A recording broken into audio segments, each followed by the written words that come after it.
প্রশ্নগুলি পরে আপনি একের পর এক জিজ্ঞেস করে নেবেন। এরপরে বক্তব্য রাখবে আমার সহযোগী দৃষ্টি। দৃষ্টি এবার কিছু বলতে পারে। Hello, good evening everyone. I am Drishti with us today. This is to inform you all that this session is being recorded and we are live on YouTube. I request our interns kindly keep your mics muted for discipline, keep your videos on for better engagement, save your questions for Q&A at the end. Pratik sir, Operations Director of Sarvodaya the Rice Foundation, to welcome our expert and provide us with a program overview. Sir, over to you. Thank you, Drishti. Good evening, everyone. Myself, Pratik, the operations lead at Sarvodaya the Rice Foundation. First of all, on behalf of the whole the Rice family, I welcome Professor Ashok Kumar. We are delighted to have you with us to share your thoughts on ensuring research integrity and novelty in today's era of artificial intelligence. Today's theme is special in three contexts. Firstly, today is the National Science Day. Today was when Sir C.V. Raman gave the world the Raman effect. Secondly, the recently held India AI Impact Summit 2026 has given a renewed momentum towards responsible and ethical use of AI. And protecting research integrity is indeed one of the key areas of discussion amongst the thought leaders across the world today. And thirdly, this is Amader Bengal, researching on a state that gave us the stalwarts of Indian research and original thought. Be it Sir J.C. Bose, Sir S.N. Bose, Meghnad Saha, the great Swami Vivekananda, Rabindranath Tagore, or even Amartya Sen. But the ongoing advancements in the AI are challenging the very foundations of research. The struggle of this by the ease of typing a few prompts. The excitement covering uncharted territories is being replaced by the monotony of dataset limited stereotypical publications. The integrity of algorithmic research on plagiarism on AI ghostwriting. And the most of all, the very purpose of research, that is human welfare, is getting drifted into an AI dictated research where not only the research content but even the research goals and objectives are being defined by AI foundational models. The apprehensions that we may perhaps be the last thinking generation may not be unfounded if we leave research to AI. And hence this talk comes at a very opportune time. How integrity amidst the AI challenge. How to provide novelty and originality in today's AI limited mental universe. How to secure and regain our past glory of intellectually deep thoughts that changed the world. How to limit AI to being a tool rather than being an agent that rules over our world of ideas. I'm confident that Professor Ashok address today will not just start a conversation along these concerns, but also nucleate a new line of thinking among us. Since Amader Bengal is also a research initiative, I expect all of our interns to ensure that the learnings from this webinar get incorporated into their ways of research. With this, I will end here. Jai Hind, and Drishti, over to you.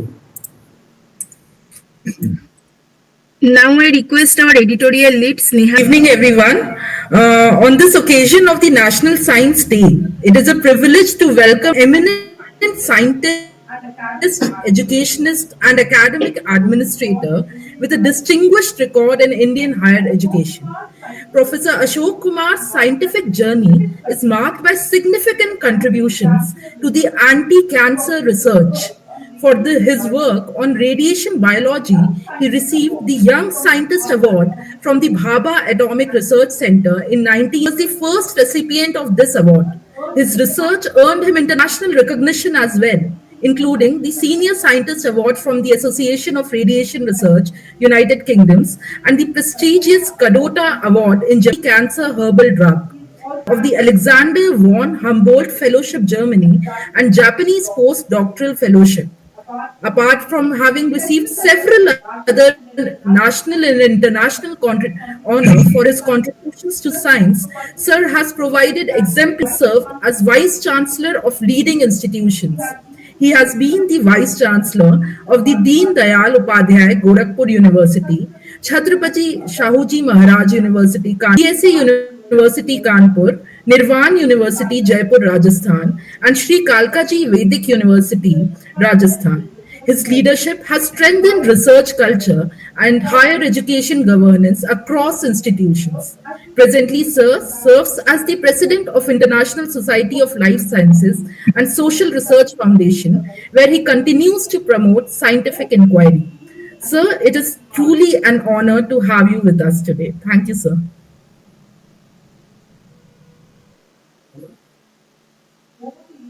Over to you, sir. Thank you very much. So, good evening to all the participants here and especially the young, bright minds of Bengal. As you have already been told that today I also stand on National Science Day 2026. As you all know, it is a day that commemorates the genius of Sir C.V. Raman to discuss not just the history of science but its active living application in our neighborhoods. As we celebrate the 98th anniversary of the discovery of the Raman effect, we must ask ourselves, how does the light of science will reach to the neighborhood of Bengal? That's very important.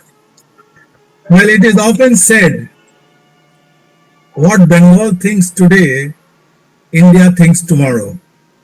We find the intellectual out. However, the surge in AI tool adoption and other districts present a specific risk to our traditional standards of excellence.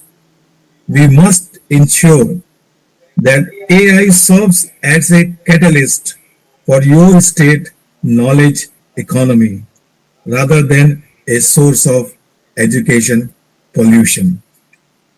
So I will come to my topic of the webinar today. As you all know, let me have my slides, share my slides.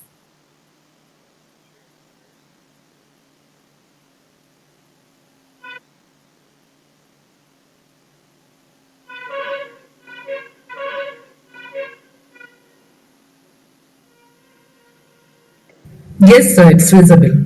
So, as you see here, is National Science Day, 28th February 2026, and it is the 98th anniversary of the discovery of the Raman effect. And I shall be talking about research integrity and novelty in the AI era. As you all have already been introduced, that integrity, research integrity is one of the major significance of the AI era, because you have been already told by the organizers that how it is important to be an honest research in this country, and not only honest but it should be also novel. And recently time, as you all see, it is a tremendous change within this era, that from the generative to agenetic science, this AI has changed. Now I will try to have my talk on the vision, science for Amader Bengal, AI as the new digital microscope, the double-edged sword, all in your discipline, application grid, and ethical and integrity challenge and trust, but you have to verify. So I shall be talking on these lines for you. The vision, let us see, Amader Bengal, what is the vision of this? The question is, how does the light of science reach the most remote paras, that is the neighborhoods of Bengal? As we mark the 98th anniversary of the Raman effect, that question has never mattered more. In this era, as you see the Bengal, especially has to concern two major issues. Science for social justice. Science is not confined to the laboratory. At the rise, we believe it is a direct instrument for equity. It breaking down the barriers of geography, barriers of language, and resource access across West Bengal. So it is all science for social justice. Secondly, it has to be administratively efficient, that artificial intelligence augmented governance turns research insight into real policy.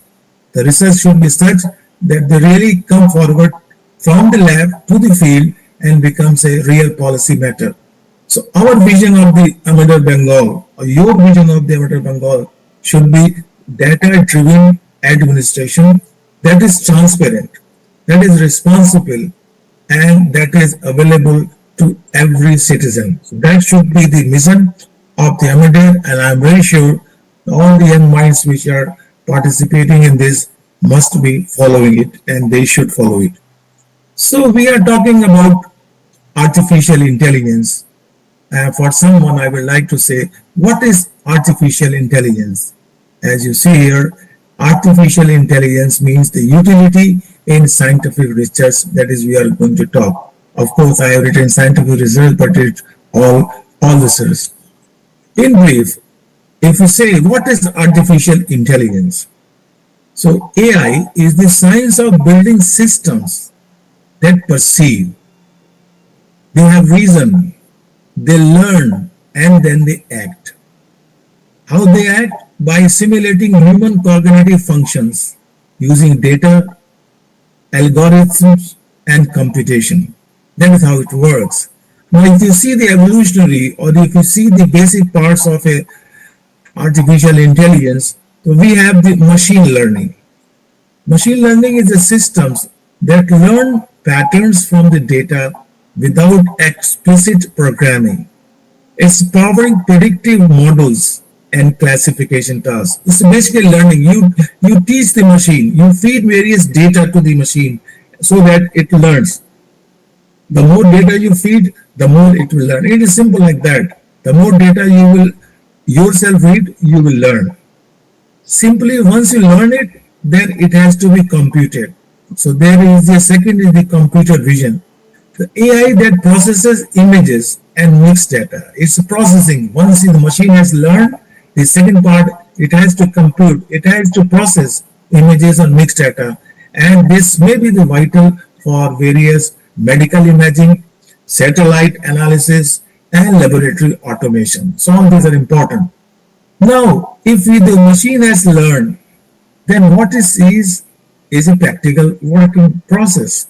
So initially there was generative artificial intelligence, that is neural networks trained on vast text corpora, enabling literature, synthesis, and writing. What exactly it was, that you give a prompt to the computer and the AI will try to take care of it. If you ask, give me a letter for my boss, the AI will prepare a letter for the boss on the subject which you want. That's all. That will do by the generative artificial intelligence. But now it has progressed more. Now we call it as agentic AI. Now, if you have the artificial intelligence, then what is the function of it?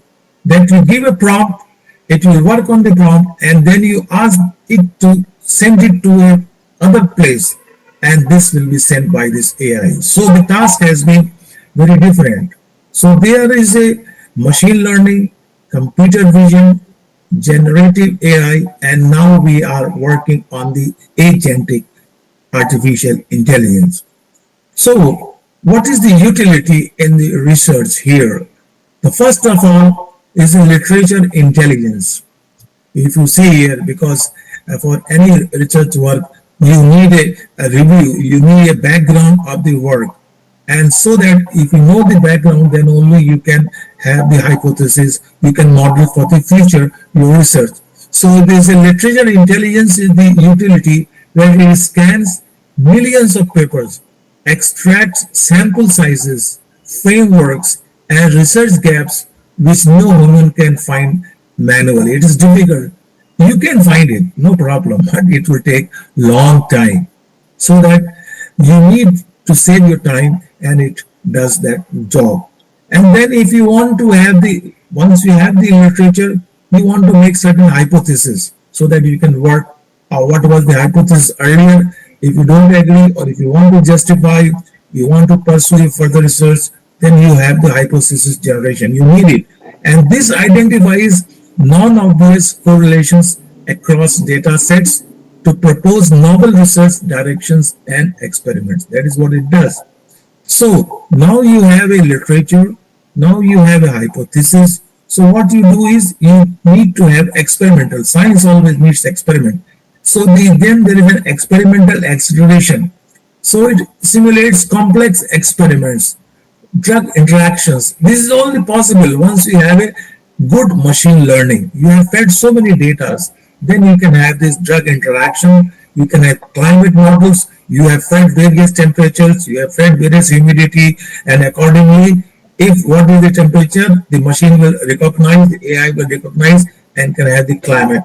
So there is a material science at a fraction of the cost. So the time factor is one of the most significant factor for the AI. Now, once you have literature, you have hypothesis, experiment, then you have the data.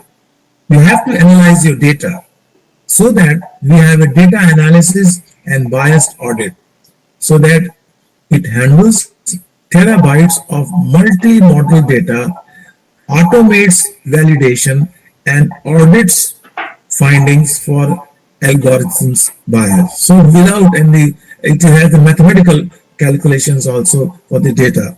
And ultimately, what we are going to have over here is that there is a research communication. Once you have done it, you have done the literature, you have done the you will try to prepare a synopsis, you have to manuscripts, so as the publication. So also again, it generates plain language summaries and translates findings for the broader audience for the reading purpose. So these are all the what is AI and how it utilizes it. So the next one, what you see here is, just a minute.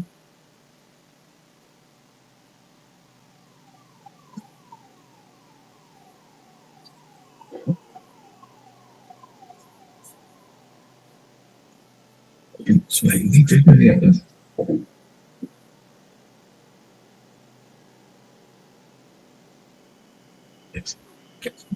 So, sorry. So AI, as I told you earlier, I have done it, yeah.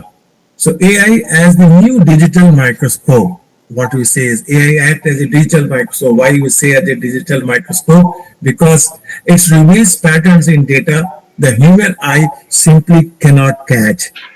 So that is microscope means micro, which are particles which cannot be seen, and it can only be seen by the microscope.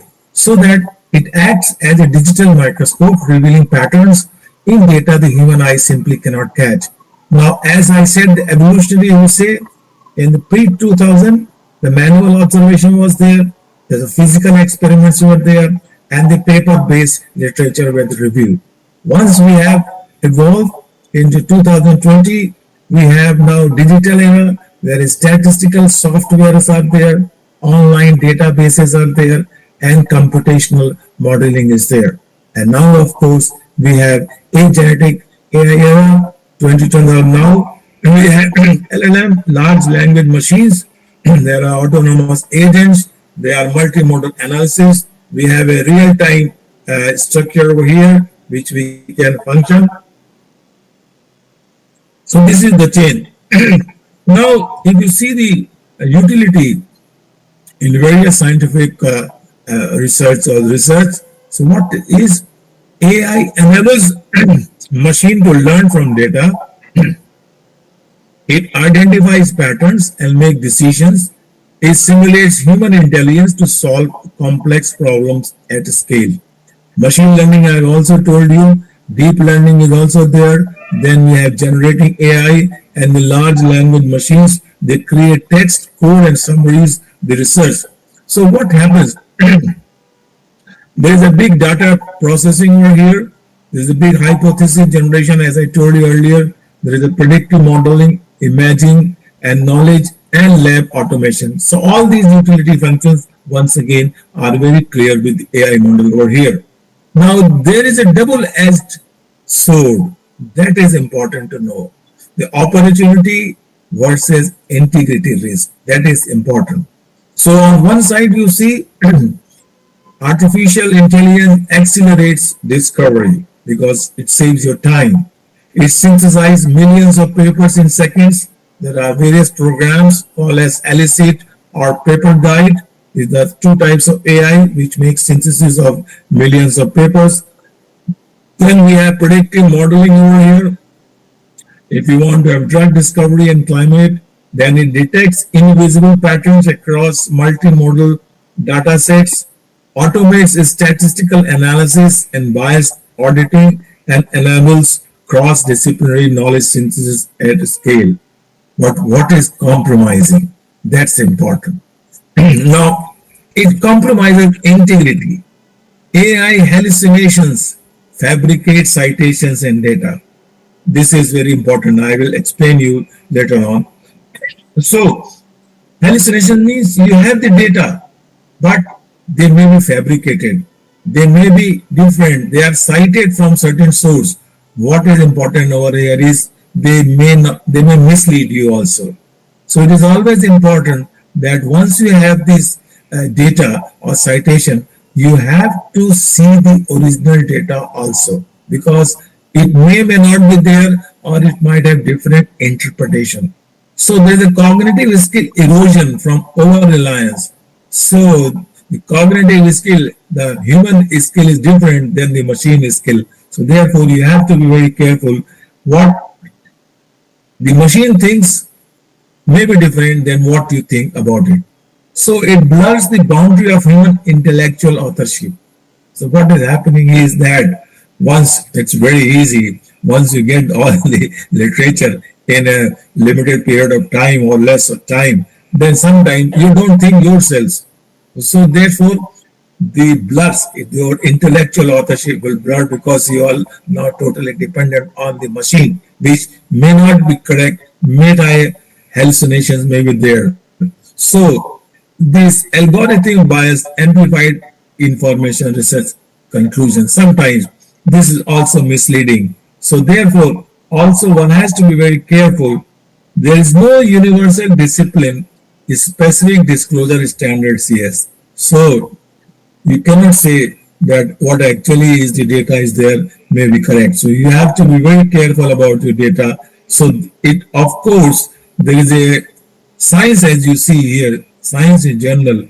If you use it, it is very useful. If you misuse it, it's very, very dangerous. So same is here with the AI. It also stimulates your research, but at the same time, it compromises integrity, and you have to be very particular about it. So that is all very important in this case. In this case also, so one has to be very careful about the integrity that is important. Now, AI applications, if you see the across disciplines, it is, for example, in STEM. STEM means it is related to science, technology, engineering, mathematics. So it has a discovery and simulation. It helps in the drug discovery, climate simulations, astronomical pattern recognition in massive data sets. In humanities, it is a digital reconstruction. It transcribes ancient manuscripts, author fingerprinting, while linguistic analysis, mapping trade routes, and social sciences also, as I said, pattern recognition, sentiment analysis at scale, qualitative coding, automation, agent-based social behavior simulations. So it helps. Similarly, in the medicine also, it's very useful. It can have precision analysis, personalizing treatment from genomic and patient data, AI imaging, outperforming manual, and of course, the business and economy, it has the market intelligence. So there's a complex fraud detection, automation risk assessment, microshift consumer behavior. So you see here, AI application are across disciplines, whether it's the science, it's humanities, social science, medical and health, or the business economy. So we see here that such a thing happens in all the sectors, so it's very useful, but one has to be very careful about the whole system.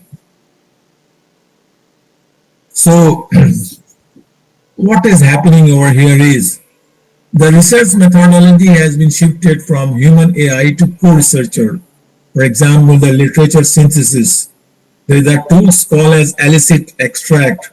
It extracts specific data points from millions of papers far behind keywords. It is a methodical assist that all recommends optimal statistical test and qualitative coding scheme for each research. It can have predictive modeling. So from data processes, it is the data interpreted. From keyword search is a natural language querying. From manual bias review, it's AI-powered bias auditing. And from this, all the siloed analysis is a multi-model synthesis. So all these things are happening over here. Now comes in the ethical and integrity challenges, the dark side of AI in research. As I said earlier, the AI hallucinations, the large language machines fabricate citations, sometimes fabricate citations. It invents data of its own and generate plausible but false scientific content. So every AI output must be grounded in original source text without exception. If you have been using it, ChatGPT or something like that, if you ask any text, there is a line always. Please, every time we are not 100% correct. It is already written there. So, this AI hallucinations, you have to be very careful. Then there is a cognitive skill erosion. Over-reliance on AI for literature reviews risk weakening deep scholarly engagement with primary sources. So your scholarly engagements, your own hypothetical are slow and invisible degradation of research expertise. So that is very unfortunate. Then there is an authenticity gap. The boundary between human author and machine assisted is blurring. You see here. And universities now implement strict AI content detection to protect intellectual ownership. I hope you must be knowing that some at present in the university system, if you are submitting any PhD thesis, then you have to give a certificate that it is not being copied from the AI or it is not being borrowed from the AI. You have to give certificate. It is only 5% or 10% relaxation is there. So the universities or the institution are now very strict as far as the authenticity is concerned. Then of course the algorithm biasness is also important. There is a historical biases in training data propagate into AI-assisted findings and evidently discriminating against specific demographics in social sciences and medical research. But this is very important. We say it should not be any biasness, but sometimes this algorithmic, it has some biasness on the demographic and social structure, both in the social sciences and medical sciences. So we have to be very careful in this way. So the trust but verify framework, the research integrity protocol is very, very important. If you have seen over there, that is what I said. So there's always the, I have already told you that always there is a hallucination check, the ground, every AI output, there should be authenticity assurance, there's a bias auditing. And before I say anything about this, for you, the misuse of artificial intelligence in research is a growing concern that threatens the fundamental pillars of scientific integrity. So honesty, accountability, and transparency is being compromised. As of 2026, the scientific community has moved beyond insist on novelty concern, and now it is grappling with deep-seated structural issues where AI is used to fabricate or distort the research record. So there are various issues. For example, as I said, there is a data fabrication and image manipulation. Perhaps the most damaging misuse is the generation of fake results. AI can now create highly realistic data sets or experimental results that never actually occurred. So that's very dangerous. There can be synthetic data. The researchers may use AI to fill gaps in missing data or worst cases generate entire cohorts of synthetic patients to support desired conclusion. So that is a bad, that image tampering, you all know it, that generative AI is used to fabricate or beauty images like Western blots, microscopy or medical scans, making them look like cleaner and more statistically significant than the original data. As I said, hallucination is there. There's ghost citations. When you search the literature, you might have seen there's a ghost citation. AI tools have been known to invent plausible sounding academic papers complete with real sounding titles and authors, which researchers then include in their bibliographies without verification. So you have to be careful. There is a factual distortion. AI may misinterpret various complex scientific papers, leading researchers to cite conclusions that were never actually reached in the original work. So you have to be very careful. There can be compromised peer reviews. For example, whenever we send any papers for the reviewers, even reviewers, they just put it to the AI and they get the critical analysis of that, which is not correct. There means the privacy violation. Uploading an unpublished confidential manuscript into a public AI tool can leak intellectual property and violate the researcher's right to confidentially. There is a plagiarism, as you know, and it has been lowered the barriers here. There are various now sophisticated models over here which can really detect of your all plagiarism if you have done it. So the integrity, accountability, and objectivity are very important factors. And now we have also various softwares which can detect your copying business or AI business. I hope you know if you are sending some manuscript for publication, it always you have to give a certificate that they are not generated through AI. Okay, so you have to be careful. So for Amader Bengal, I have suggestions that AI should be used as a co-researcher's human as the final author. It is just a supplement, just to help you, but you are the final author. Transparent AI disclosure in every paper. It is now, I think, official. If you have any document, if you are in the social media or publication, you must write whether it is derived or taken from AI or not. So you have to be very careful about it and particular. Then there are disciplines, specific frameworks, STEM, humanities, medicine, social science. We have to be very disciplined. AI literacy as a core research skill across Bengal University, so you have to be careful. Science that teaches every para driven by data, and integrity. So you have to be very particular about it. Oh, sorry.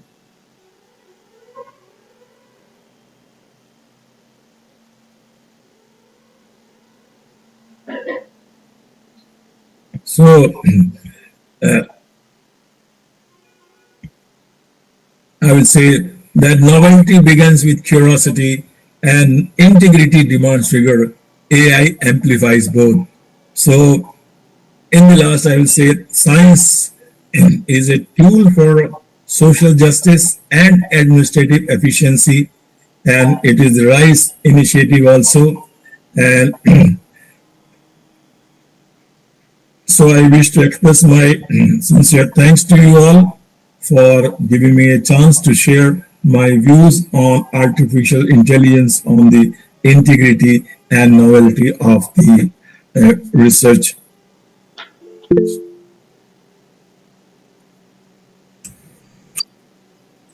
Thank you very much. Thank you, sir. Thank you, sir, for your insights on the topic. Now we shall open the floor for questions. Interns, you can now ask one by one. Yes, Aditya Banerjee, please go ahead.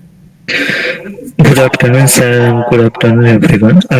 Sir, you talk about some difficulties to identify what is AI related papers or AI not written papers. So currently, I read some news articles which talk about some reporters and research scholars who write research papers or articles to their mind, to use their books. But when this put in the AI detector, that shows this paper is 80% AI generated and 100% AI generated.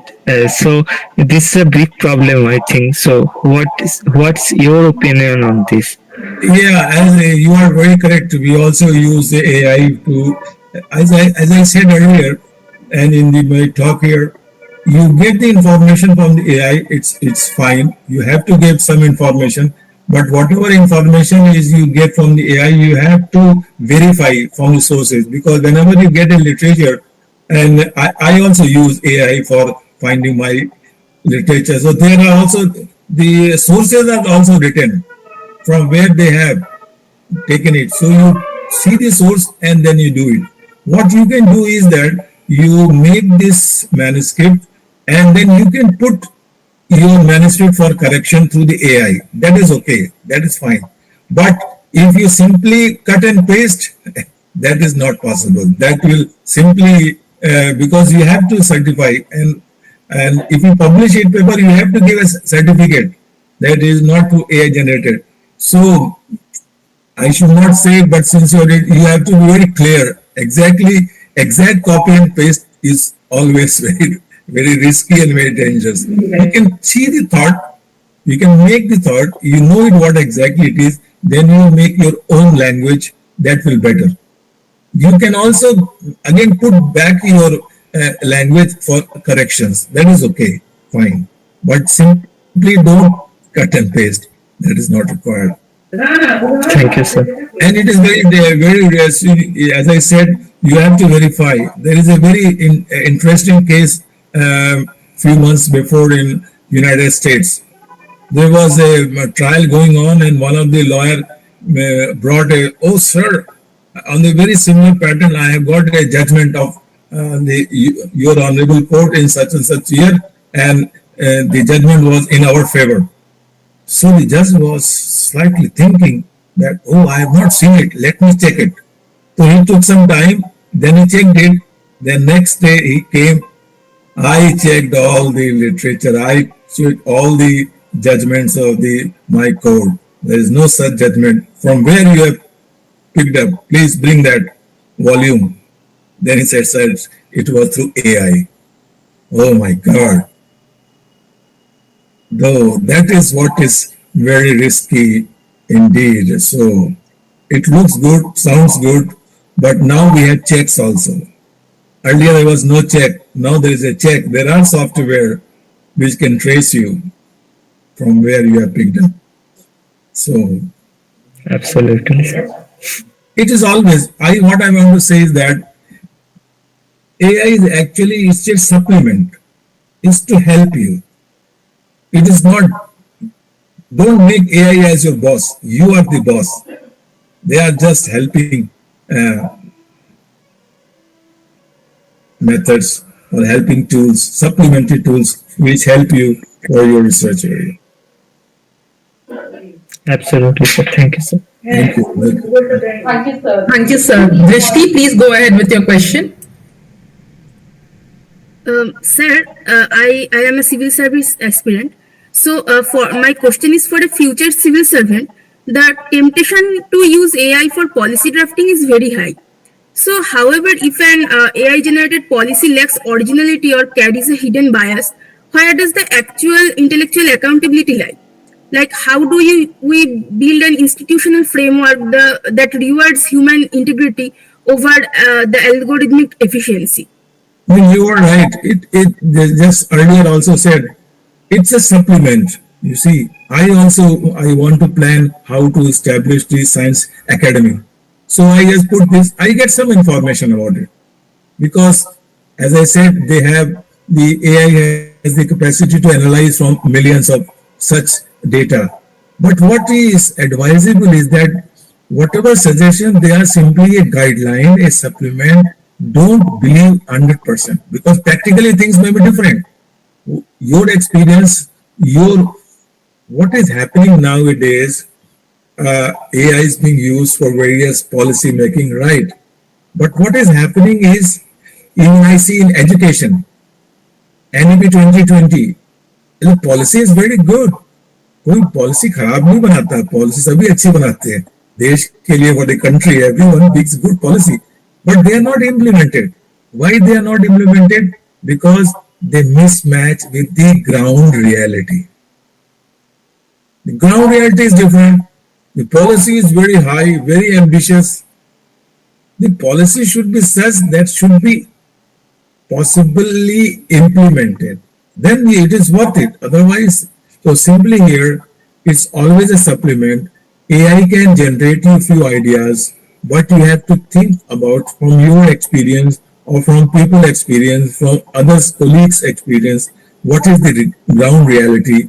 Then you make, for example, you make so many educational programs, but you don't have teachers. What will happen? Nothing. You make so many programs of science, there's no lab. What to do? The policy is good, sounds good, but it's not implemented. So that is main idea is you get an idea you have to get it. So it's an easy one. But those ideas you have to think whether it is matches with the ground reality, whether we really need it, whether they can be implemented or not. That part is very important. Implementation of any policy is important. Therefore, the policy should be set, which should be as per the requirement of the society or whatever it is. That is important. I wish you all the best for your civil service. Thank you, sir. Any other questions? Please, everyone, it's a good opportunity. You all can ask. Okay, so sir, I have just one question. Sir, in universities, there is a lot of pressure in publishing research papers, and there's the pressure exists not only on the students but also on the teachers to publish more and more research papers. And because of this pressure, they try to depend on the AI, the various AI tools for their research, try to take inputs from them. Yeah, I know. As for the university system, I am very well. I know this is very unfortunate. Publish or perish. So that is not a good policy. I don't believe it. And one of the main thing is that I just wrote an article a few days back in Hindi, of course, that the universities are running for rankings. Basically, classroom teaching is very important, which we are forgetting, and that is why it is. So what you are right, this publish and perish policy is I don't appreciate simply because in science I can tell you every year you cannot publish a scientific paper, good paper. It has to work out. You give them 5 years, okay, in 5 years, but whatever paper you publish, it should be innovative. That is important. It is not repeated one. Somebody has worked on mice, you work on some other animals on the same topic. So, and of course, nowadays this AI business is going on, but now we have a check. Now we have check. So earlier there was no check when I said there was only generative was there, but now we have a genetic one. Now we have various softwares. So as I said earlier, that you have to give a certificate that your paper is not AI generated one, content one. So I think that check is already there now. But unfortunately, the scheme should not be like that. Publish or perish. That is also you give some time. You give time 5 years. One paper, it should be innovative one. So that's why what I said. The policy makers should be very clear about it. What actually is this? The as I said, the policies are always good, but they mismatch because you have to see the Indian conditions. Even in West also, not only in India, in West also, people just published and earlier there was no software like that, so they can publish through AI. But it is, as I said earlier, also again, no research, no research is better than a false research because it mislead. If I don't do work, I'm not misleading you. I am not working. But if you make a false, this drug is very good for cancer and it is bogus, that's a misleading. It's a misleading. So no research is better than a pseudo research or a false research. That's important. Thank you, sir. Prateek, please go ahead with your question. Yeah, sir, thank you for this talk. It was very enlightening to all of us. Sir, from what you have told, it looks like everything boils down to the ethical aspect of an individual as far as how to limit the usage of AI and using it as a supplement rather than supplementing yourself with AI. Yeah. So, can you give some actionable suggestions as to how these AI ethics can be inculcated in the and even enforced in today's generation? Because the young generation who are currently in their school days, they would be very much tempted towards using AI for all their homeworks and all their project. And when they come up to the graduation level, it would be a very challenging time for us. So, how to ensure that AI ethics are enforced and inculcated? Yeah, I think only way is to punishment is very important. Once you, if you are, if you don't put on helmets and you keep on driving, no problem. The day you are caught, you are penalized. Next day you put on the helmets like that. But so that is what I said. Now UGC has made certain programs. You might have heard that various PhD holders degrees have been just said rubbish. So that is now there is a one. This is one statement now which is important for the PhD thesis. Now there is a Shodh Ganga. You have to put your thesis in that. Anybody can say that it is my work or repeated work. So we are having check and balances are there, and this is what has to be more promoted like that. Please don't make this. You will be checked. Maybe not right now. Even if false work, a false degree, even after 5 years, 10 years, you can be penalized. Such types of laws and acts should be there, which should be universally administered. It's not like that A. Kumar has done, oh, give him relaxation. B has done, no, degrees. It's like that. So you have to have a universal law which should be applicable to all individuals whosoever has doing this wrong business, wrong things. So strict rules and regulations, and they should be followed too, unbiasedly, because that gives a message. You know, it is uniform one. Even if I will do, I'm very close to Deen, but even then I will be punished. That is what signaling is also very important. The only rules are there. Rules are there for so many things, but because of this choices and biasness makes things diluted. So what I believe is that we should have stricter rules and regulations, and things are very different. Things are very different in the education system. We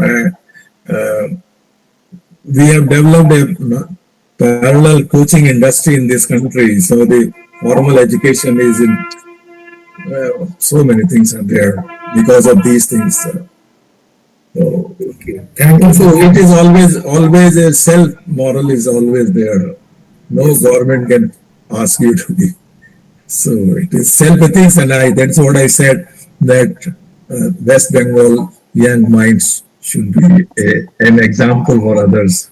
to follow them. Wish you all the best. Thank you, sir. Thank you. Any other questions? Okay, Drishti. Now I ask our editorial lead Sneha ma'am to summarize the address and Q&A session. Ma'am.